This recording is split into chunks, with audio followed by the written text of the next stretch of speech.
जेजुरीत भंडारा उधळल्यानंतर आगीचा भडका पाहायला मिळाला, ज्यामध्ये 16 जण भाजलेत।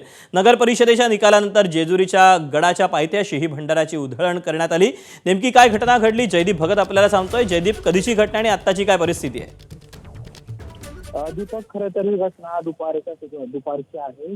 जेजुरीमध्ये काही नगरसेवक निवडून आले, त्यानंतर पायरी मार्गावरती त्याच्यासाठी ते गेले आणि त्यावेळेस फटाके जे आहेत ते फोडले जात होते आणि त्याच वेळेस भंडाऱ्याची उधळण देखील केली गेली आणि त्याच वेळेस जो आहे तो भंडाऱ्याचा भडका झाला आणि त्याची वाफ अनेकांना लागली। साधारणतः आतापर्यंत जी माहिती मिळते, जवळपास 16 जण याच्यामध्ये भाजलेले आहेत, तर 4 जणांना जे आहे ते पुढील उपचारासाठी पुण्याला देखील हलवण्यात आलेलं असल्याची माहिती आहे।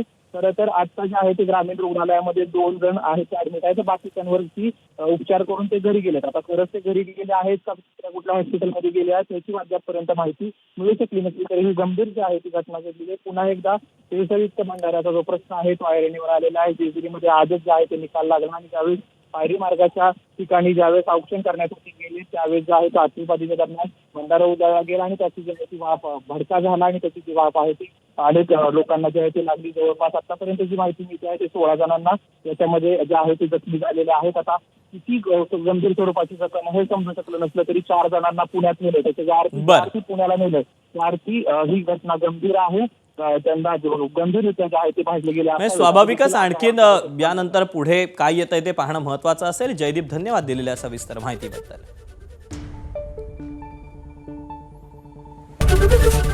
एबीपी माझा, उघडा डोळे बघा नीट।